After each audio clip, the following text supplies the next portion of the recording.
Fala, meus guerreiros! 1 mês e 2 dias separam você da sua aprovação.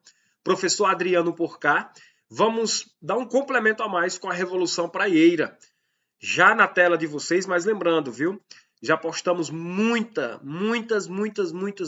aulas aqui para vocês. É só vasculhar direitinho o nosso canal, só se inscrever, deixar teu joinha, resolver ficar com o professor Adriano, que vai dar certo a tua aprovação. Todos os mini simulados eu também postei para vocês aqui no nosso canal Historiografando no YouTube, beleza? Vamos lá para a tela, de olho na tela aqui com vocês. Vamos lá, Revolução Praieira é o nosso assunto da aula de hoje, que nós já vamos começar a dizer para vocês que essa Revolução Praieira é uma revolução pernambucana, tá, gente? Pernambucana no sentido de ser nossa daqui da casa, é do nosso estado. Então ela ocorreu em Pernambuco. Boa, primeira informação anotada. Vai anotando. Eu vou fazer a leitura e tudo que for pertinente eu vou grifar para vocês. O primeiro grifo vai ser justamente já aqui, ó. A Revolução Praieira foi uma revolta de caráter liberal. Aí você já vai anotando na frente da Revolução Praieira. Coloca lá no seu post-it, ó, Revolução Praieira. Suas características. A primeira, caráter liberal. Pronto. Caráter federalista. Pronto. Essas duas são as duas que você vai começar a desenganchar comigo aqui, porque elas gostam de ser cobradas, não perguntando diretamente. Caráter liberal e federalista. As bancas gostam de amarrar, gostam de dificultar. E essa dificultosidade eu gosto de tirar aqui com vocês. Ó. Primeiro ponto de caráter liberal. Por quê? Aqui se buscava, nas províncias, gente, uma liberdade. Uma liberdade das províncias em relação ao governo federal. Por isso que esse caráter liberal aqui, ele vem ser explanado para vocês aqui. Ó. Uma liberdade em relação a quem? A federação. Não vai dar para colocar tudo isso aqui no nosso monitor, mas esse asteriscozinho você para o vídeo e anota do jeito que está, do jeito que eu falei para vocês. E já o caráter federalista, ó, outro asterisco aqui para vocês, ó, outra importância, ó. Outro asterisco importante que eu vou explicar ele bem aqui para vocês, ó, bem aqui, ó, 02 aqui, ó. Eu vou explicar ele aqui, que o federalismo é um sistema político em que organizações políticas, como é o caso ou estados ou províncias ou grupos, se reúnem para formar uma organização mais ampla, como por exemplo um estado central. No sistema federalista, os estados que o integram mantêm autonomia. Professor, se o caráter federalístico ele pediu autonomia, e o que impedia essa autonomia naquele momento? Gente, vocês lembram lá de 1823, com o poder chamado poder moderador. Vou colocar até aqui grandão para vocês não esquecer nunca disso aqui, ó. Pronto, esse tal de poder moderador, ele acabou com a autonomia, cara. Quem ficava com a autonomia era o imperador. O imperador era quem tinha o direito de autonomia, mas as províncias não. Então, ao se buscar o federalismo, ao mesmo tempo queria romper com esse tal de poder moderador. Vamos continuar na leitura lá. Ocorrida na província de Pernambuco entre os anos, aí estão aqui as duas datações inicial e final, ganhou o nome de Praieira, pois a sede do jornal comandado pelos liberais revoltosos, chamados de Praeiros, localizava na Rua da Praia. Gente, isso aqui é importante, todas essas informações aqui que eu falo para você, bem no finzinho do parágrafo, é importante, cara, mas não precisa tu me anotar isso. Sabe por quê? Porque elas são assim, ó, elas são flash. Quando você visualizar a Revolução Praieira, você já vai lembrar, opa, esse nome foi dado justamente por conta de quê? Por conta do jornal que se localizava lá na Rua da Praia, comandado pelos liberais revoltosos. Pronto, no mínimo você tem que saber isso, para poder você chegar lá e ter aquela autonomia zona no conteúdo, né? Então, está aqui a Revolução Praieira, caráter liberal e federalista. Esses dois asteriscos aqui você vai me notar, show? E você já sabe que o caráter liberal aqui era uma busca de uma autonomia em cima do federalismo, que também eles queriam esse federalismo. Notado isso, partimos já para o contexto e causas dessa revolta. Ó. Contextos e causas. Em 1848, o Senado brasileiro era dominado por senadores do Partido Conservador. Os senadores conservadores votaram a indicação para uma cadeira no Senado do liberal pernambucano Antônio Chinchorro da Gama. Este veto provocou uma revolta em determinado grupo de políticos liberais pernambucanos. Já os pernambucanos também estavam insatisfeitos com a falta de autonomia política das províncias. A concentração estava nas mãos de quem? Da monarquia, ou seja, do imperador, com aquele poder que eu citei agora há pouco ali, escrevi, o poder moderador. Pronto, você já está entendendo o contexto dessa revolta. O que nós estamos vivenciando nesse momento, eu já estou te apresentando aqui. Apresentando isto, feito isto, agora vamos para a revolta e as reivindicações em cima desse evento histórico. Os políticos liberais revoltosos ganharam apoio de várias camadas da população, principalmente dos mais pobres. Uma camada que apoiou aqui, os mais pobres, que viviam oprimidos e sofriam com as péssimas condições sociais. Os praieiros chegaram a tomar a cidade de Olinda. Muita atenção aqui quando eu falo para vocês a cidade de Olinda, porque eu posso, na hora da prova, retirar Olinda e colocar quem? Recife. Aí você, errou a questão. Só que você não vai me errar essa questão aqui não, tá certo? Então, Olinda é a cidade aqui, ó.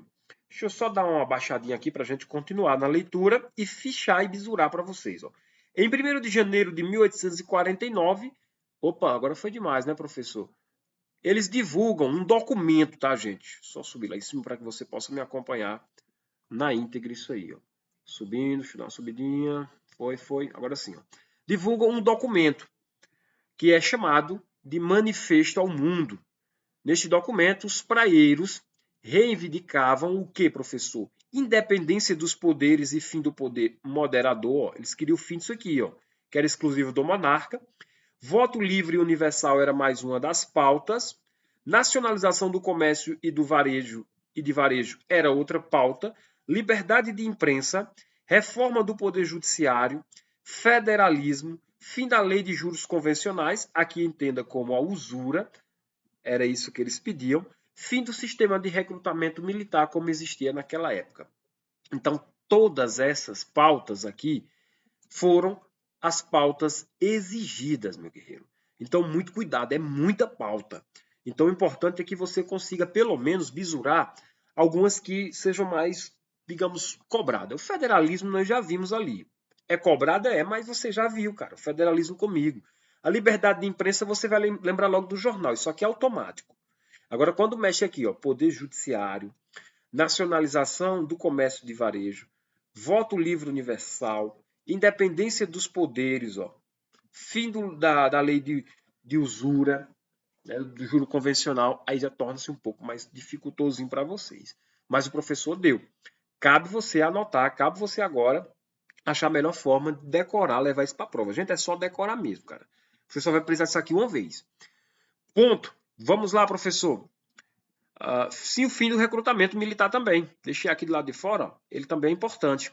Ao longo da década de 1840, setores mais radicais do Partido Liberal Recifense manifestaram seus ideais através do jornal Diário Novo, localizado na Rua da Praia.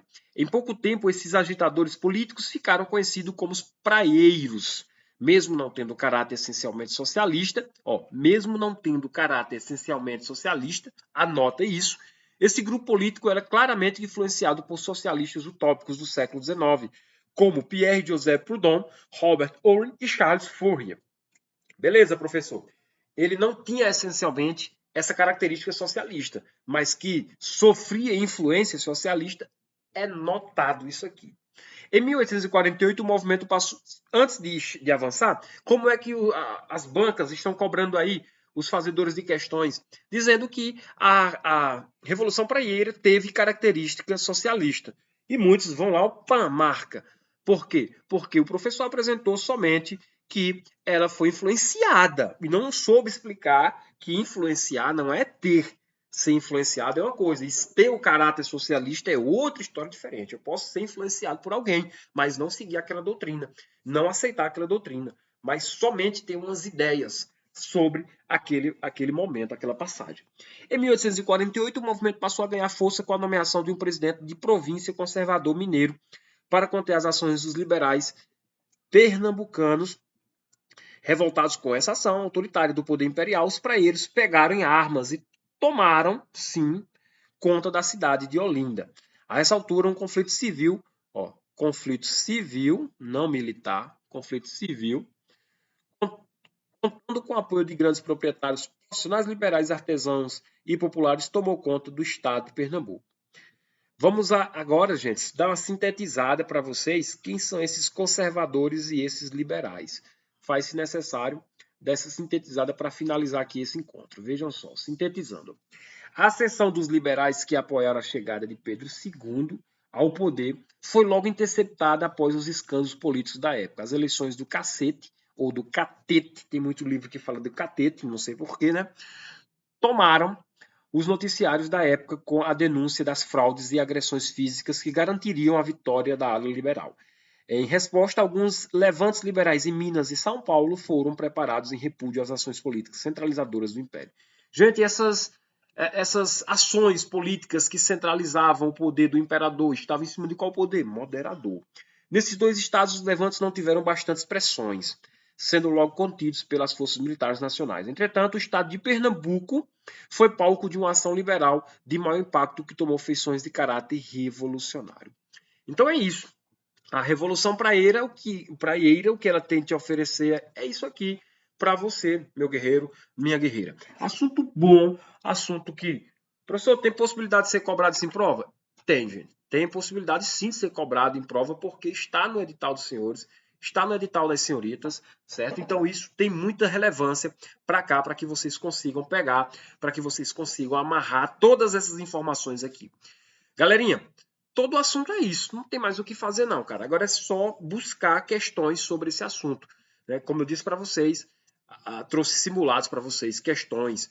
Quem está na nossa plataforma, tem uma das plataformas que nem vaga mais tem, gente, que for a plataforma de 100 questões, que eu já tinha organizado essa plataforma há muito tempo, não tem mais vaga nessa plataforma. Infelizmente, cara, só suporta aí no máximo 245 alunos na nossa plataforma, na qual eu coloquei essas questões, e não deu para migrar ela para o Hotmart. Então, quem está lá foi beneficiado, cara, com mais de 100 questões, comentadas e bisuradas. Já quem está comigo conseguiu resolver 60 com os nossos mini simulados. Beleza? Galerinha, ó, se inscreve no canal, deixa teu like, teu joinha positivo, lógico, evidente. Qualquer dúvida, quer adquirir nosso curso, ainda dá tempo, é só entrar em contato com o professor. Quer resolver, é só chamar o professor Adriano. Estamos juntos nessa empreitada. Valeu!